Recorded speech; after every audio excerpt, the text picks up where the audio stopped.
मित्रों, जैसा कि आप जानते हैं, न्यूक्लिक एसिड हमारे शरीर की कोशिकाओं के न्यूक्लियस में पाया जाता है, जिसे नाभिक कहते हैं।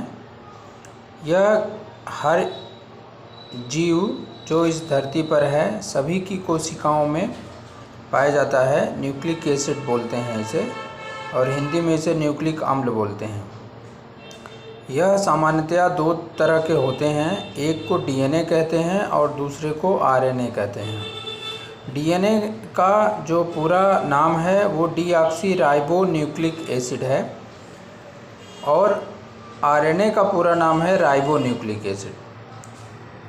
आप देख सकते हैं दोनों के स्ट्रक्चर में क्या अंतर होता है। डीएनए और आरएनए दोनों में ही पेंटोज शुगर होता है, अर्थात जिसमें 5 कार्बन हो। राइबोज और डीऑक्सी राइबोज शुगर में मात्र इतना अंतर होता है कि राइबोज शुगर में दूसरे कार्बन पर OH ग्रुप होता है, और डीऑक्सी राइबोज में दूसरे पोजीशन पर केवल H होता है। यहाँ से ऑक्सीजन हट जाता है। डी विज्ञान में डी का मतलब DE, इसका मतलब होता है हट जाना, रिमूव करना। तो यहाँ से ऑक्सीजन हट जाने की वजह से इसका नाम डीऑक्सी राइबोज है, और यहाँ ऑक्सीजन उपलब्ध है, ये पूर्ण है, इसलिए इसको राइबोज शुगर बोलते हैं। जैसा कि आप सभी जानते हैं कि इन मुख्य रूप से 2 तरह के कंपाउंड होते हैं, एक को न्यूक्लियोसाइड बोलते हैं और एक को न्यूक्लियोटाइड बोलते हैं।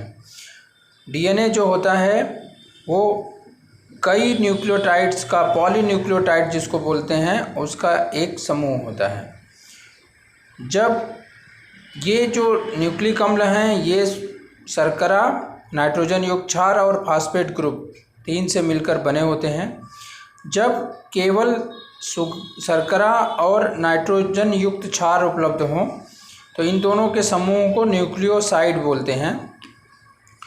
परंतु यदि शर्करा, नाइट्रोजनस बेस जिसको नाइट्रोजन युक्त क्षार बोलते हैं और फास्फेट ग्रुप तीनों मिल जाते हैं तो इसे न्यूक्लियोटाइड बोलते हैं। यह न्यूक्लियोटाइड कई न्यूक्लियोटाइड की श्रृंखलाएं मिलकर एक डीएनए का निर्माण करती हैं।